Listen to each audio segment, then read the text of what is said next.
안녕하세요. 50대 후반의 여자입니다. 제 인생에서 두 번 다시 겪고 싶지 않았던 지옥 같은 사건이 있어요. 그래도 또 누군가는 저와 같은 피해를 입을까봐 이렇게 용기를 내어 이야기를 해볼까 합니다. 벌써 몇 년 전 이야기네요. 그동안 제 마음속에만 묻어두고 있었던 이야기였습니다. 남편과 저는 부모님의 소개로 선을 봐서 만났습니다. 저도 처녀 시절에는 소설 같은 연애 결혼을 꿈꿨지만 제 나이 또래 사람들 중에 연애를 시작해서 결혼한 사람이 과연 몇이나 될까요?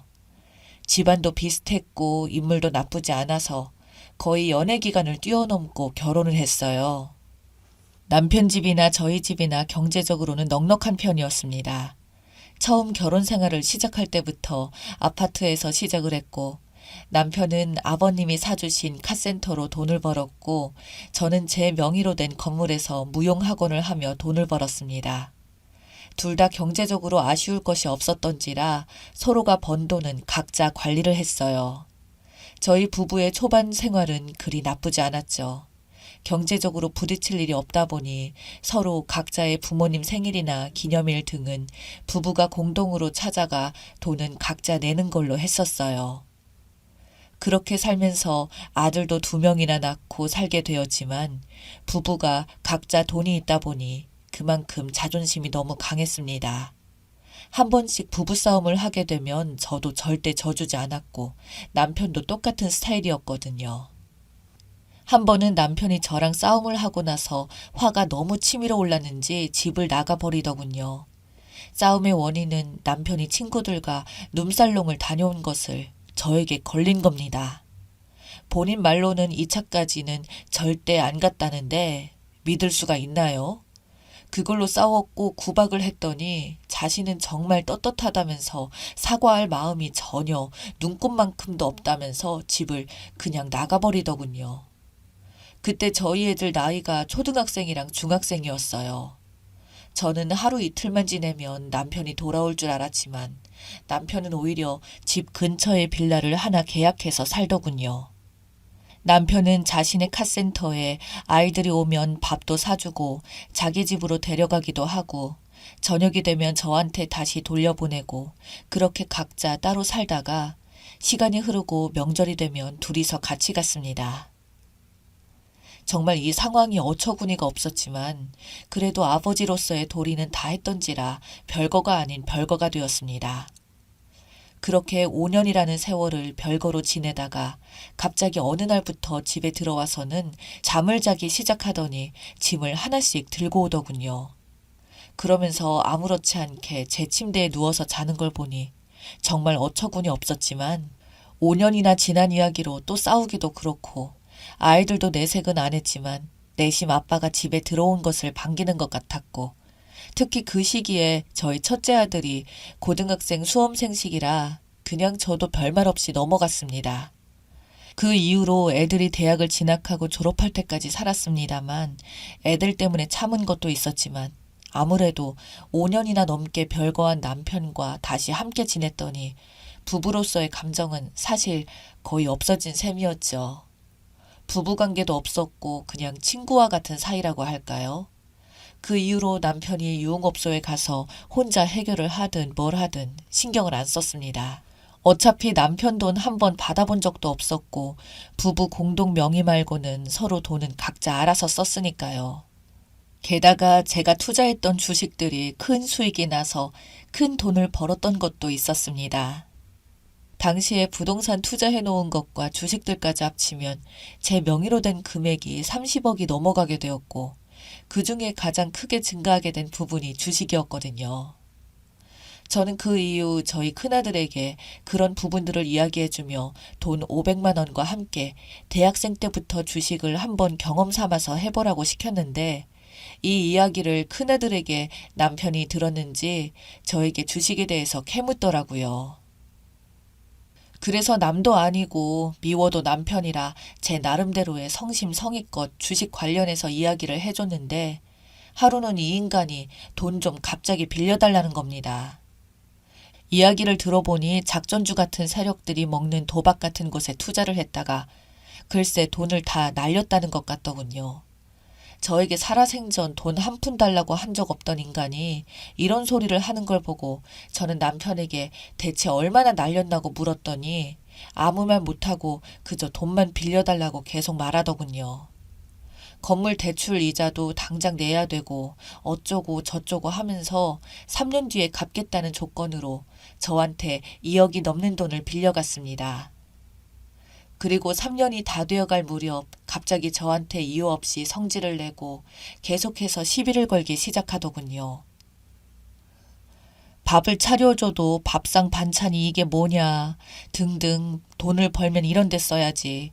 이러니까 당신을 좋아할 수가 없다는 등 가정교육이 잘못되었다는 등 장모님이 어찌 키웠냐는 등의 이야기를 해서 저도 참다 폭발해서 싸움을 했고 남편은 그걸 빌미로 또 집을 뛰쳐나갔습니다. 지금 와서 생각해봐도 그때 남편이 그 짓거리를 한 이유는 돈을 줄 마음이 없어서였던 것 같네요. 결국 그렇게 집을 나간 남편은 11년이 넘도록 집을 들어오지 않았습니다. 예전 5년 전에 나갔던 때와 마찬가지로 짐을 따로 챙겼는데 지난번과 다른 건 저랑은 서로 얼굴조차 마주치기 싫었는지 이제는 명절 때도 친정에 안 오고 시댁에도 오지 말라며 제 얼굴 꼴도 보기 싫다고 말하더군요. 그리고 남편이 다시 나간 지 4년쯤 지났을 때는 여자도 생겼는지 소문이 들리더라고요. 남편이 바람났다고요. 사실 동네에서 저희 남편이랑 제가 별거 중인 것이 진작 소문이 퍼져서 대부분 알던 사실이었거든요. 그래서 남편에게 연락해서 지금 뭐 하자는 거야? 나랑 장난해? 당신 불륜으로 이혼 소송할 거야 라고 하니 웃기고 있네. 당신과 나는 이미 결혼 파탄난 상태라 이혼해봐야 이혼 사유도 안 되는 거 몰라? 라며 오히려 저에게 큰 소리를 치더군요. 저도 그때부터 참을 수가 없어서 남편에게 말을 했습니다. 소송은 둘째치고 나한테 빌려간 돈이나 갚아 라고요. 그러자 남편은 너 진짜 정 떨어지게 돈밖에 모르는 년이네. 그놈의 더러운 돈소리 왜 안 하나 했다 라며 더 성질을 내더라고요. 그리고는 언제 준다는 말도 없이 성질만 내고는 전화를 말없이 끊길래 그때부터 이 더러운 인간과 제대로 싸움이 시작되었습니다. 돈을 받으려는 저와 안 주려는 쓰레기 남편인 인간은 계속 부부끼리 빌린 돈은 안 갚아도 된다면서 배째라고 하더군요. 그러면서 시댁에는 제가 정신병이 있는 돈만 밝히는 여자라고 음해하며 자기는 이미 돈을 다 갚았는데 정신병이 있어서 매번 자기만 보면 돈 달라고 한다며 저를 아주 이상한 여자로 주변 사람들에게 소문을 냈습니다. 시댁은 다짜고짜 저에게 전화와서 말하기를 왜 자꾸 네 남편 괴롭히니? 오죽하면 내 아들 멀쩡한 집을 냅두고 뛰쳐나와서 따로 살겠어? 라는 말에 순간 저도 화가 나서 바로 시댁에 달려가 통장 내역을 보여주며 어머님, 저는 남편한테 돈을 받은 적이 전혀 없어요. 그 큰 돈을 받았으면 송금 내역이라도 있어야 하지 않겠어요? 저 인간이 돈 주기 싫어서 거짓말하는 거 안 보이세요? 라고 하니까 자기들은 모르겠다고 합니다. 남편은 옆에서 계속 그 큰 돈을 현금으로 줬다며 제가 세금 문제가 있으니 어쩌고 저쩌고 하면서 진짜 말도 안 되는 소리로 돈을 받아갔다고 해요. 저도 너무 화가 나서 그 다음날부터 작정하고 남편 카센터에 찾아가서 이것저것 써붙이고 장사를 방해하며 돈 내놓으라고 시위를 했습니다. 그걸로 보름가량 싸웠을까요? 제가 으름장을 놨어요. 어차피 네가 내 이미지를 인간이야로 만들어놨으니까 네가 돈 줄 때까지 너 장사 못하게 내가 인간의 끝을 보여주겠어 라고요. 정말 사채업자 마냥 매일매일 지독하게 찾아가니 이 미친 인간이 정신병원에 넣어놓겠다며 사설업체를 데려와서 저를 납치 감금했습니다. 이 미친 인간은 저를 정신병원에 넣기 위해 이미 준비를 다 했더군요. 제가 정신병원에 가게 되면 제 모든 재산은 다 배우자 것이 되니까 빚진 돈도 안 줘도 되고 제 명의로 된 모든 것을 가지려고 했나 봅니다. 이 빌어먹을 남편은 정신병원에 진짜 제가 정신 이상자고 가족으로서 너무 고통받아서 힘들다고 병원에서 알려준 사설업체를 통해서 저를 감금하였던 것입니다. 당연히 현행법상 가족 동의가 필요한데 아들들이 동의를 할 수는 없었고 저는 풀려나자마자 남편 놈과 업체를 고소했습니다. 업체는 남편 말만 믿고 했다고 몰랐다면서 싹싹 빌었고 남편 놈은 감금치사 혐의로 기소가 되었습니다. 그때부터 시댁과 남편 놈 태도가 180도 변하기 시작했어요. 저한테 싹싹 빌면서 그래도 애들 아빠인데 한 번만 봐달라고, 남편도 처음으로 들어간 경찰서가 겁이 났는지 제발 한 번만 부탁한다고, 돈은 지금이라도 당장 주겠다며 시부모를 통해서 2억 빌린 돈을 그때서야 돌려주더군요. 저는 한숨을 내쉬면서 지금 이것만 주는 거냐고, 내 정신적인 피해 보상은 어떡할 거냐고 하니까 남편은 또 시부모를 통해서 1억을 추가해서 저에게 주었고 저는 남편에게 이혼 서류를 가져다 주며 합의했으니 도장 찍으라고 말했습니다. 애들이 이미 다 컸으니 양육권은 없겠지만 네가 한 것도 없으니 우리 공동명의로 된 아파트랑 재산은 다 전부 내 거라니까 머뭇거리는 표정을 짓다가 그 좁은 감옥에서 썩으라고 협박을 하자 남편은 마지못해 승낙을 하였습니다. 아이들은 저한테 엄마의 마음은 이해하지만 그래도 우리 아빠인데 감옥에서 썩는 건 좀 아닌 것 같다며 감옥만큼은 아빠가 안 갔으면 좋겠다는 말에 저도 어차피 받을 건 싸그리 모두 받았으니 선처 탄원서를 냈고 이 인간은 징역 1년 집행유예 2년을 선고받아 풀려났어요. 그 이후로 이 인간 겁나서 저한테는 훨씬 조신합니다. 저도 돈을 받았고 이혼 이자료도 두둑히 챙겼으니 더 이상 이 인간이랑 얽히고 싶은 마음이 하나도 없네요. 다만 아직도 종종 납치되어 감금이 되던 날의 트라우마가 남아있어 정신과 치료를 현재까지도 꾸준히 받고 있습니다. 여러분, 결혼은 나이가 찼다고 해서 조급하게 하시지는 마세요. 비록 혼자 살지언정 정말 인생의 반쪽은 신중하게 결정하셨으면 좋겠네요. 다들 행복하세요.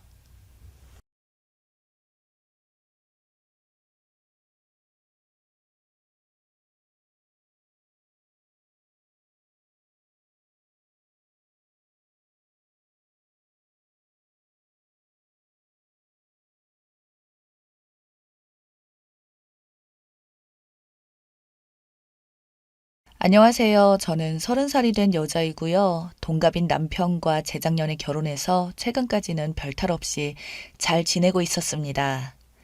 그러다 제가 휴직을 하게 되면서 어떤 탈이 생기다가 결국 남편을 물게 되었어요. 사랑스럽게 깨무는 게 아니라 그냥 물었습니다. 저희 부부는 아직 아이가 없어요. 저는 빨리 아이를 낳고 싶어 했고요. 근데 제 직업이 하루 종일 사람들 상대하며 말하는 일이라 스트레스가 아주 심했거든요. 결혼 준비하랴 빚 갚으려고 일도 많이 해서 남편과 심각하게 의논한 끝에 3개월만 좀 쉬기로 했어요. 일하다가 쉬게 되니 남편이 저에게 점점 더 많은 걸 요구하기 시작하더군요. 솔직히 음식이나 이런 건 잘 만들어 먹습니다.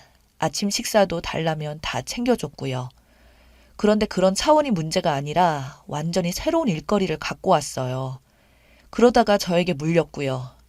어느 날 갑자기 남편이 개를 데려왔더라고요. 그것도 2마리를 데려왔는데 시댁에서 기르는 개를 저와 말도 없이 데려온 거죠. 저희 시댁에는 개가 있습니다. 강아지라고 써야겠네요. 강아지가 총 3마리 있어요. 엄청나게 예뻐하십니다. 처음에 그 강아지들을 봤을 때 이뻐했어요. 어릴 적부터 워낙에 강아지들을 좋아하기도 했고 부모님께 사달라고 많이 하기도 했었는데 저희 엄마는 살아 움직이는 것은 너희들로 충분하다며 물고기 1마리조차 기르는 걸 싫어하셨습니다. 그 마음 이해가 갑니다. 일단 저희 남편은 외동아들입니다. 시어머님은 자식을 많이 갖고 싶어 하셨는데 건강 문제로 외동아들만 키우시게 되었고 그 빈자리를 강아지들로 채우고 계셨어요. 집안이 좀 북적북적한 걸 좋아하신다네요. 조용한 분위기를 많이 싫어하세요. 시댁에 가보면 TV는 늘 틀어놓고 계시고 개들은 뛰어다니고 아주 북적북적합니다. 저도 아이는 많이 낳고 싶다는 생각이라 어느 정도 어머님 마음을 이해하고 있어요. 게다가 제가 시집 오기 전에 아버님이 먼저 세상을 떠나시면서 더 그러셨다고 해요. 원래는 2마리만 키우셨는데 아버님이 떠나시고 나서 그 빈자리가 크게 느껴지셔서 나중에는 1마리를 더 분양받아 키우고 계세요. 주변에서 지인들에게 받았다가 키우시는 것 같았습니다. 그래서 시댁에는 총 3마리가 있어요. 기존에 있던 강아지들은 나이가 좀 있어서 그런지 엄청 조용했습니다. 사람하고 완전 똑같더라고요. 제가 처음 갔을 때 저를 슬쩍 한번 보더니 그냥 TV 보고 있더라고요. 그러다 졸리면 자고 정말 팔자 좋아 보였어요. 막내 강아지는 좀 시끄럽긴 했었고요. 이번에 남편이 데려온 강아지는 막내 강아지가 아니라 원래 있던 나이가 좀 있는 강아지들을 데려온 겁니다. 저와 아무런 상의 없이 시어머님도 저에게 미리 알려주신 적도 없었고 정작 그 강아지들을 봐야 할 사람은 나인데 사전에 아무런 말도 없이 데려왔더라고요. 어머님이 갑자기 지방에 내려가야 해서 저희 집에 급하게 맡기게 되었다고 했어요. 아는 친구분이 이번에 다리를 좀 크게 다치셔서 병문안도 가고 고향 친구 볼 겸 해서 보름 정도 갔다가 오신다고 했고요. 그런 사정인데 저도 뭘 할 수 없었죠. 근데 한 가지 제 혈압이 확 올라갔던 이야기가 있었는데 남편이 지 입으로 술술 하더라고요. 아마 칭찬받는 줄 알았나 본데 원래는 그 2마리 강아지들을 이웃에게 맡기려고 하셨다네요. 거기도 개를 키우고 있고 친분도 있어서 맡기려고 하셨는데 제 남편이 펄쩍 뛰면서 못하게 말렸다고 합니다. 왜 모르는 집에 맡기냐면서 엄청나게 걱정을 했다고 해요. 어머님은 그 모습에 감동하셔서 곧바로 저희 남편에게 개를 맡기신 거고요. 오랜 세월을 함께한 강아지들을 어찌 남의 손에 맡기냐면서 제 앞에서 이야기하는데 그냥 남편을 그 집에 맡기고 싶었습니다. 저는 강아지를 키워본 적도 없고 어차피 제가 혼자 키워야 할 상황인데 그럼 당사자인 저랑 먼저 이야기를 해야 하는 게 맞는 거잖아요. 근데 저보고 원래 강아지들을 좋아하길래 그냥 데려왔다고 하더라고요. 그때부터 강아지하고 같이 적응했어요. 사람하고 똑같아서 주변 환경이 바뀌면 스트레스를 많이 받는다고 하더라고요. 사료도 잘 안 먹고 똥도 아무데나 싸고 그래서 저는 잘 모르니까 남편에게 자주 연락해서 물어봤는데 짜증을 내더군요. 처음엔 이렇게 해봐라 저렇게 해봐라 곧잘 알려주더니 어느 순간부터는 저에게 대뜸 그냥 인터넷 같은 데 좀 찾아봐 이러는 겁니다. 자기 바쁘다고 그런 일을 그냥 알아서 해결하라고 하더라고요. 바쁘다는 말도 참 듣기 그랬네요. 그러다 한 번 참았던 게 터졌는데 아침이었거든요. 남편이 출근 준비를 하고 저는 아직 비몽사몽인 상황이었는데 갑자기 거실에서 소리를 지르더라고요. 엄청 궁시렁거리면서 방에 들어가서 씻으러 가는데 알고 보니 출근하다가 오줌을 밟았대요. 그러면서 그 짜증을 저에게 내는 겁니다. 내가 쌌나요? 아주 웃기는 거죠. 그 순간 눈이 번쩍 떠져서 벌떡 일어났어요. 남편한테 확 뒤집었습니다. 더는 못한다고 당장 데려가라고 했습니다.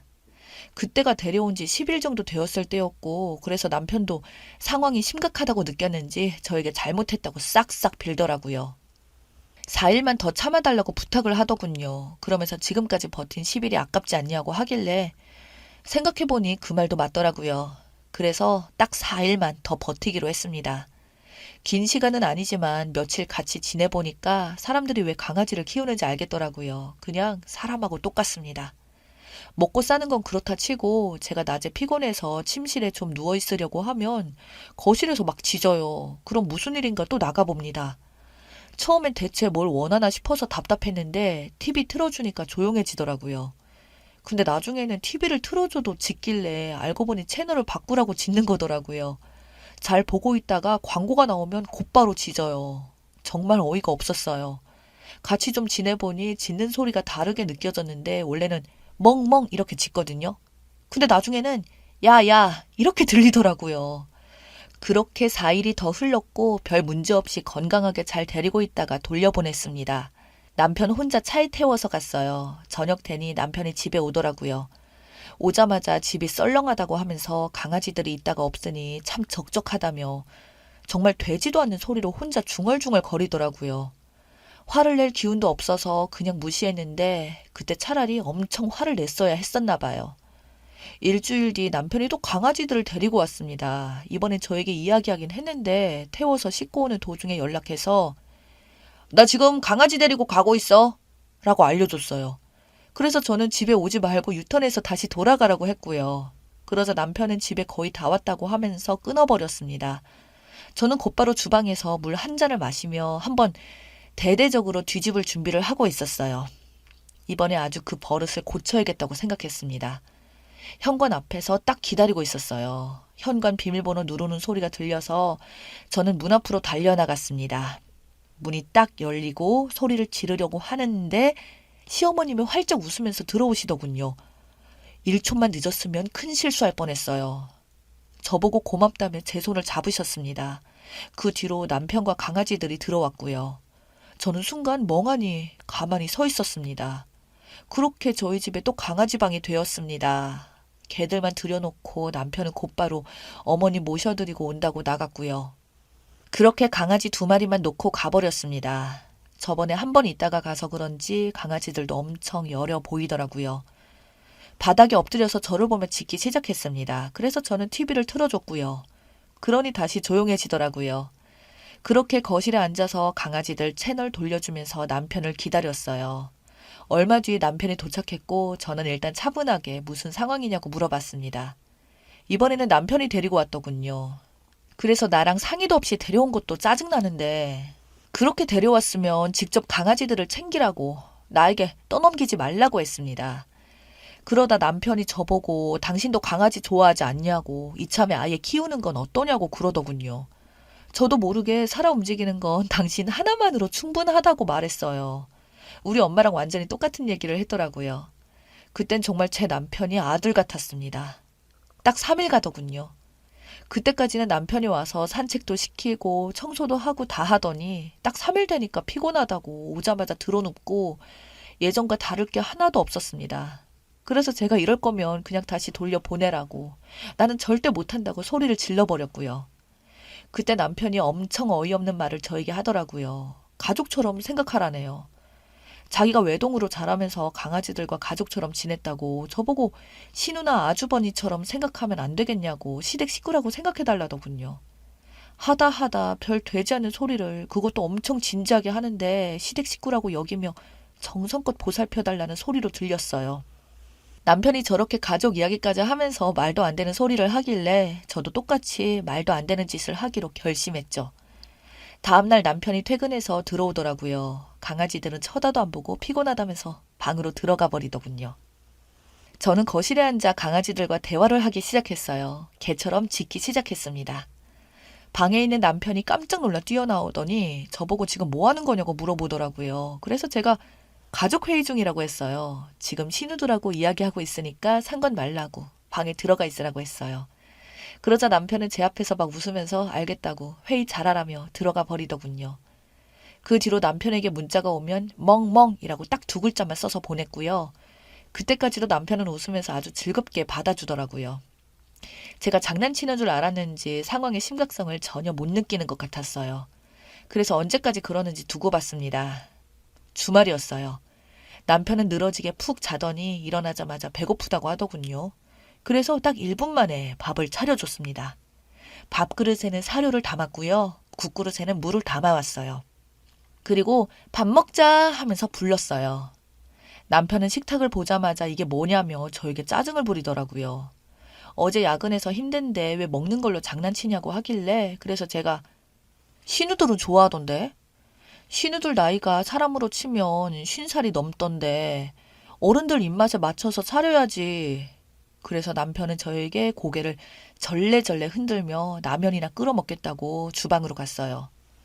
근데 제가 이미 싹 다 치워버린 상태라 아무것도 없이 텅텅 비어 있었습니다. 그래서 제가 남편에게 이야기했어요. 먹기 힘들면 물에 불려서 줄까? 결국 남편은 편의점에 가서 컵라면 사다가 먹더군요. 제가 옆에서 그랬어요. 앞으로 시누이들이 집에 오면 사료 먹을 생각해? 라고 친절하게 이야기해줬습니다. 그날 저녁 그 사건이 터졌어요. 제가 남편을 물어버렸습니다.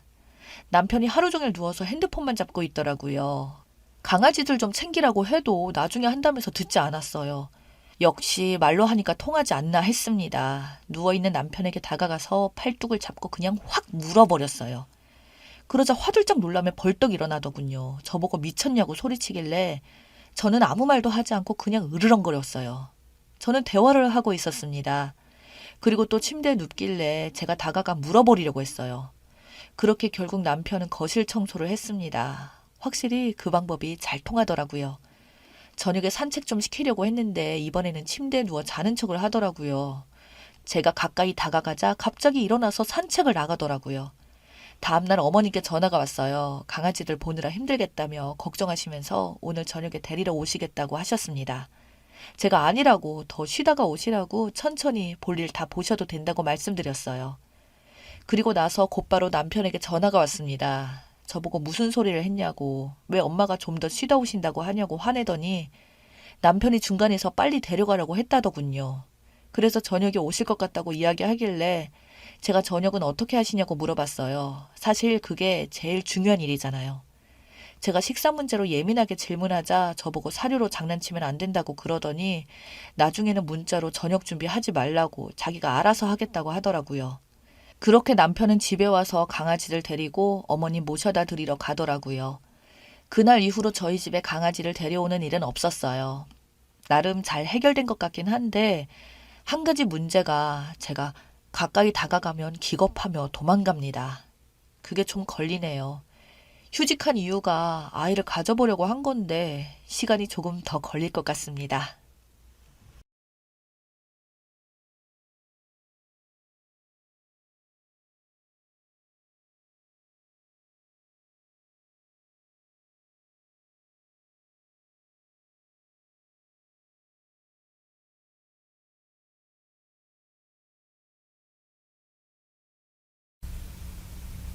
안녕하세요. 저는 31살이고 3년간 연애를 한 남자친구가 있습니다. 아니, 있었습니다.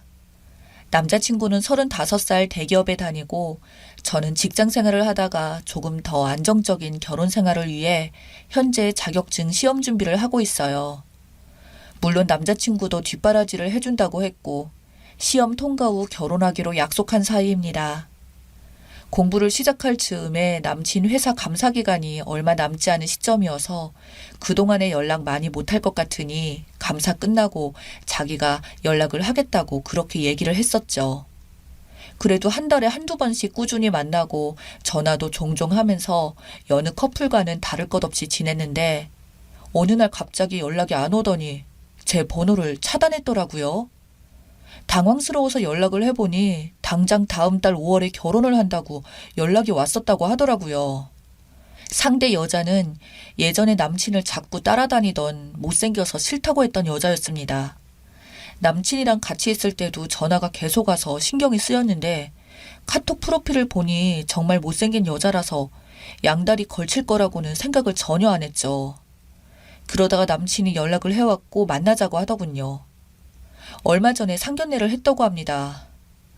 아, 이게 뭐지?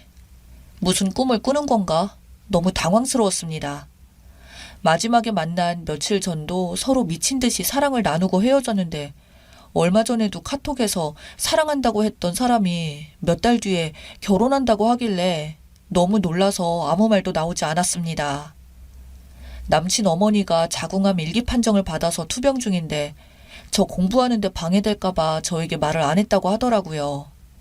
남친의 집에 그런 안 좋은 일이 있었는지는 말하지 않아서 전혀 눈치채지 못했습니다. 근데 실비보험 가입된 게 없어서 수술비와 병원비 앞으로 드는 항암 치료비 빚이 거의 5천만 원 정도에 아버님 채무까지 자기가 버는 월급으로는 감당이 안 되는데 그 여자가 어머니 투병에 들어가는 비용을 다 내줬다고 하네요. 자기 엄마가 암으로 스트레스를 너무 많이 받아서 시설 좋은 요양병원에 가고 싶다고 하시는데 거기가 매달 1,000만 원씩 나가니 그 비용을 다 내겠다고 했대요.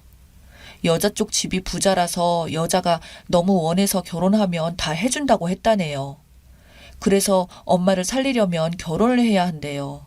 그래야 자기 엄마가 산대요.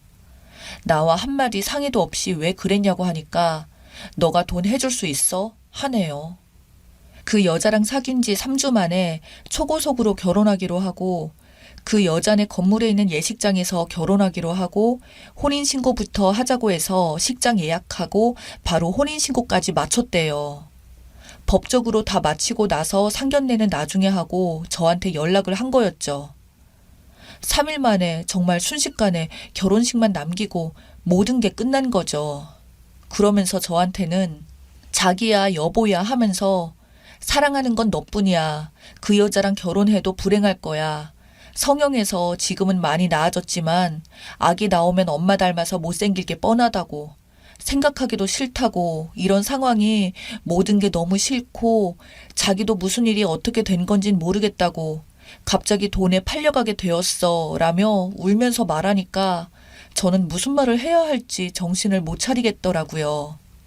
뭐라도 해주고 싶고 결혼을 말리고 싶은데 제가 해줄 수 있는 게 아무것도 없었어요. 돈에 팔려가는 자기가 너무 힘들다고, 너를 떠나는 걸 감당할 수가 없다고 펑펑 우는데 정말 가슴 찢어지게 아프고 불쌍하게 느껴지더라고요. 자기가 돈으로 여자 집에 팔려가는 입장이라 앞으로 자주 연락하기 힘들겠지만 그래도 너랑 도저히 못 헤어지겠으니 간간히 안부 묻고 계속해서 만나고 싶다고 하더라고요. 이게 진짜 무슨 상황인지 저도 모르게 숨겨진 여자로 지내라는 건지 그때는 상황 파악이 안 되고 이 사람이랑 영영 헤어지는 건 아니구나 오히려 안심이 되었습니다. 저랑 3년을 죽도록 만났는데 아직 헤어짐은 아니야. 서로 이렇게 없으면 죽을 만큼 사랑하는데 계속 볼 수 있으니 다행이다 이러면서 어떻게 다른 사람이랑 이렇게 급하게 결혼이 확정될 수 있는 걸까? 게다가 여자는 지금 이런 상황에 대해 아는 것이 하나도 없대요. 저와 보며 만나는 거 알면서도 꼬리치는 건데 양다리 걸친 건데 아무것도 아는 것이 왜 없는지는 알고 있는데 저와의 연락을 차단시킨 거겠죠. 사실 머리가 뒤죽박죽이고 이 모든 상황을 어떻게 풀어내야 할지도 모른 채 이게 뭐지? 어쩌지? 이제 어떻게 하지? 덜덜 떨리기만 했습니다. 하루 종일 먹지도 못하고 잠도 못 자고 울다가 지쳐서 깜빡 잠들었다가 해요. 정말 죽고 싶어요. 하루하루가 지옥 같아요. 제가 이런 상황에서 어떤 행동을 해야 할까요? 남자친구도 저도 아직 서로 많이 사랑하고 있는데 진짜 이대로 이렇게 남친이 말한 대로 세컨드라로 해야 할까요? 어떻게 방법이 없을까요? 너무 붙잡고 싶은데 이미 많은 것이 진행되었고 저의 모든 것 다 포기하고 부모님 병가로 직장 다시 구해서 병원비를 벌어야 할까요? 남자친구가 너무 힘들어서 홧김에 내린 결정일 거예요. 결혼을 물을 수 있는 방법을 찾아봐야겠어요. 추가 후기입니다. 사람이 미치면 아무리 누가 말려도 방법이 없죠. 제가 쓴 글을 보고 나니 냉정을 찾은 후 정말 바보였구나 라는 생각이 들더라고요. 나 정도 배우고 사회생활하는 여자가 저런 쓰레기 같은 남자놈한테 목매여서 병가를 내고 병원비 갚으면서 살 수 있다고 세컨드라도 하겠다고 했더라고요. 적은 글을 보니까요. 제 변명을 조금 하자면요. 저는 남친을 너무너무 사랑했어요. 이렇게 나랑 잘 맞는 사람이 있을까 할 정도로 모든 취향이 맞는 사람이고 대기업 다니는 남친의 연봉도 괜찮고 전문직이고 이 사람과 결혼하면 모든 게 완벽할 것이다 라는 노망이 저를 지배했고 3년이나 연애를 했으니 이제 결혼만 남아있었고요. 결혼할 거라고 믿어 의심하지 않았던 사람이 돈에 팔려 원하지 않은 결혼을 한다는 사실에 제가 아무것도 판단 못하고 있었던 것 같습니다. 이틀 동안 아무것도 못 먹고 잠도 못 자고 울기만 해서 정신 상태가 혼미한 상태인데 갑자기 너무 배고파서 쓰러질 것 같은 거예요. 마침 찬밥이 남아서 이것저것 넣고 고추장 넣고 비벼서 허겁지겁 허기를 때웠는데 갑자기 현타가 오는 겁니다. 이 상황에 배가 고파서 밥 먹는 것도 웃기고 남친과 이렇게 되어서 죽을 것 같아도 죽지는 않는구나. 먼저 배고파 굶어 죽겠구나 싶어서 밥을 먹는 내 꼴이라니. 근데요, 그때 정신이 번쩍 들면서 이건 완전히 사기인데? 이놈의 자식이 양다리인데 그 이상도 그 이하도 아니고 나는 갑자기 버려진 건데 하고 정신이 번쩍 들더군요. 네, 맞아요. 전 양다리인데 그 여자한테 진 거예요. 그래서 남자친구한테 버려진 거예요. 이별에도 예의가 있는데 거기다 뒤통수까지 맞은 거죠. 자궁암 1기 수술비 5천만 원. 이게 날 호구로 봤구나. 그리고 자궁암 1기였고 우리나라 의료보험에서 암 환자는 자기 부담금 10%인가 5%인가 밖에 안 되거든요. 그리고 결정적으로 초기에 발견해서 다행인 거지 저렇게 호들갑 떨 만한 상황이 아닌 거죠. 이거 알아보려고 여기저기 전화도 해보고 뭐 하여튼 실비보험도 없이도 그렇게 부담되는 금액이 아니라는 거죠. 그리고 뭐 요양병원 아무나 가나요? 항암치료 받을 때만 입원하고 그 외에는 통원치료 하더라고요. 요양병원 1,000만 원 나온다고? 그게 대체 어딘데. 야 이놈아 네가 뻥을 쳐도 내가 그걸 잊고 있었다니.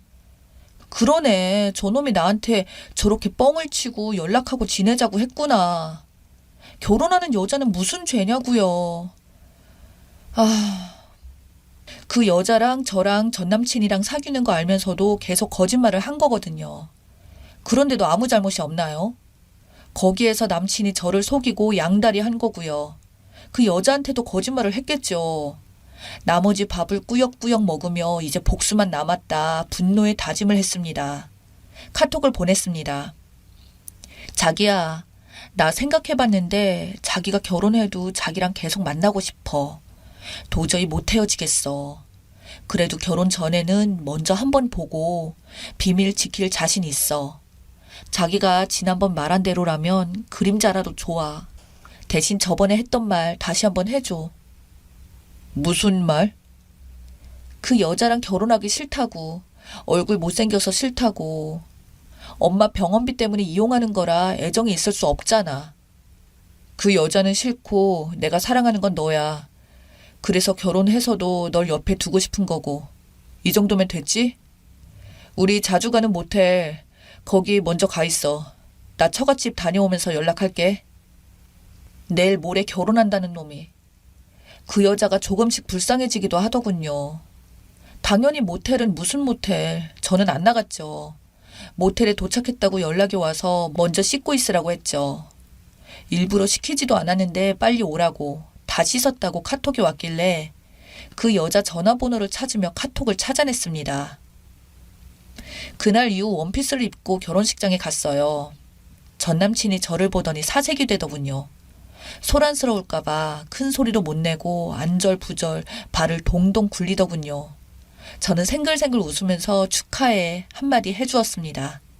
암투병으로 다 죽어갈 것처럼 말하던 전 남친의 어머님은 너무 좋은 혈색으로 손님 맞이를 하고 계시고 부잣집으로 장가갈 아들이 그리도 좋은지 싱글벙글 신이 났었더군요. 역시나 아프다는 엄마는 핑계였던 거죠. 신부 대기실에 가서도 인사를 했어요. 그 신부는 절 알아보고 사색이 되더군요. 결혼 축하한다고 해줬어요. 남의 남친 이렇게 돈으로 뺏어가니 좋냐? 축하해. 천년만년 잘 살길 바래. 너 신랑이 그저께도 모텔 잡아놓고 기다리던데. 내가 그래도 혼인신고도 했고 결혼식도 앞둔 남자랑 자면 안 되겠다 싶어서 안 갔더니 카톡에 불이 났더라. 너 결혼해서 조심해. 저 남자 결혼 약속한 여자친구 있는데도 양다리 걸치다가 결혼 이틀 전에도 바람핀 남자야. 야, 너 줄 테니까 쓰레기 잘 관리하면서 살아라. 하고 손에 봉투 하나 쥐어주고 왔습니다. 보내준 사진까지 선명하게 인화해서 줬습니다. 뒤통수에서 신부가 소리를 지르는 걸 보며 전 남친은 신부 대기실로 뛰어갔고 친구들을 통해서 결혼식이 난장판이 되었다고 얘기를 들었습니다. 조용하지만 엄청난 복수를 한 거죠. 소란스럽지도 않게 혼자서 조용히. 신부가 지른 소리에 놀라서 다들 뛰어왔는데 신랑의 카톡 내용과 사진을 다들 보게 된 거죠. 신부 측 부모님들과 신부 친구들, 친척들이랑 신랑놈이 결혼 전에 바람 피우려고 수작질한 걸 들켰으니 어떤 부모가 그 결혼을 계속 진행하겠습니까? 신부도 그렇고요. 그날 결혼식은 깨졌고 위약금은 신랑 측에서 다 위자료까지 물게 되었나 봅니다. 여자 쪽에서는 혼인 무효 소송 중이라고 들었습니다. 저도 전 남친이 집으로 쫓아오면 험한 일 당할까봐 이사 가려고 집을 내놓고 본가에 내려왔습니다. 여기는 모르거든요. 애초에 돈이 그렇게 좋으면 나랑 깨끗이 정리하고 나랑 했던 결혼 약속을 취소를 했어야지. 한마디로 한심한 남자였어요. 읽어주셔서 감사합니다.